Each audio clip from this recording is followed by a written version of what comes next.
أعوذ بالله من الشيطان الرجيم بسم الله الرحمن الرحيم Assalamualaikum warahmatullahi wabarakatuh. Bilal bin Rabbah adalah seorang budak berkulit hitam yang berasal dari Habasyah, Ethiopia. Majikannya, Umayyah bin Khalaf, adalah salah satu elit musyrik Makkah yang sangat menentang Rasulullah dan dakwah Islam. Bilal mulai tertarik dengan Islam ketika sering mendengar Umayyah bin Khalaf dan teman-temannya membicarakan Rasulullah dan Islam. Singkat cerita, akhirnya Bilal menemui Rasulullah dan menyatakan diri masuk Islam. Umayyah bin Khalaf yang mengetahui budaknya masuk Islam marah besar. Berbagai macam tindakan kasar dan sadis dilakukan untuk memurtadkan Bilal. Mulai menjemur Bilal di padang pasir tanpa pakaian hingga menjatuhinya batu besar. Tapi Bilal tetap kekeh dengan keyakinan barunya, yaitu Islam. Abu Bakar memerdekakan Bilal bin Rabbah setelah mengetahui keadaannya yang begitu malang.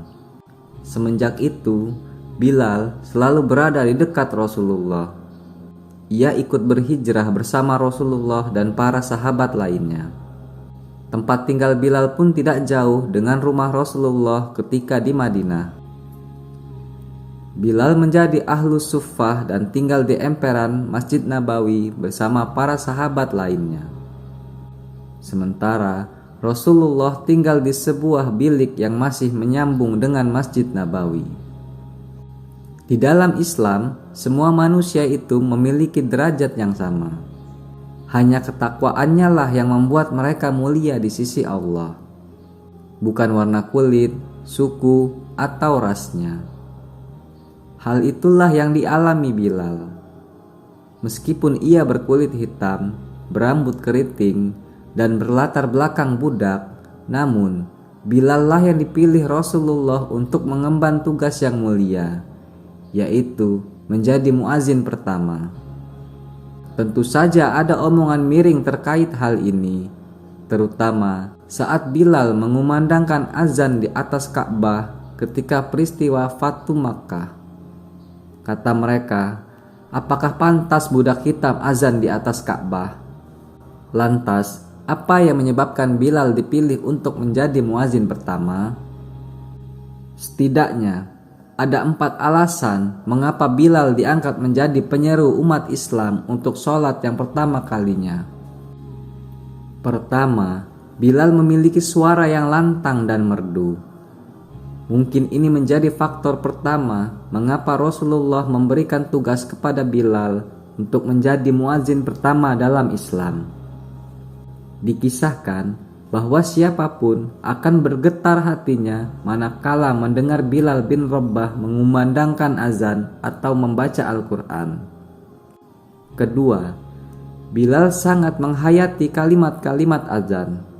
Ketika Bilal masih menjadi budak Umayyah bin Khalaf, dia disiksa dengan siksaan yang sangat keras agar keluar dari Islam. Mulai diseret dan dijemur di padang pasir dengan tanpa pakaian, hingga dijatuhi batu besar tepat di atas dadanya. Bilal bergeming. Dia bahkan terus mengucapkan Ahad, Ahad, Ahad ketika disiksa. Pengangkatan Bilal sebagai muazin pertama merupakan penghargaan kepadanya. Mengapa? Karena apa yang diucapkan Bilal ketika disiksa, Ahad, Ahad, Ahad, memiliki unsur persamaan dengan kalimat-kalimat azan, yaitu tauhid atau mengesahkan Allah. Ketiga, Bilal memiliki kedisiplinan yang tinggi. Azan dikumandangkan 5 kali dalam sehari semalam. Waktunya pun sudah ditetapkan atau menjelang dilaksanakannya sholat fardu. Untuk itu, diperlukan orang yang memiliki kedisiplinan yang tinggi untuk mengemban tugas sebagai muazin. Dan Bilal bin Rabbah adalah orang yang memiliki kedisiplinan yang tinggi itu. 4. Bilal memiliki keberanian. untuk mengumandangkan azan pada masa-masa awal dakwah Islam, maka diperlukan keberanian yang tinggi. Maklum saja, prinsip tauhid yang ada dalam kalimat azan tentu saja bertentangan dengan kondisi masyarakat pada saat itu, di mana kemusyrikan dan penolakan terhadap Islam masih kencang. Bilal sudah terbukti memiliki keberanian yang tinggi. Disiksa sekeras apapun saat menjadi budak, dia tetap memegang teguh keyakinannya, yaitu Islam. Bilal terus mengumandangkan azan.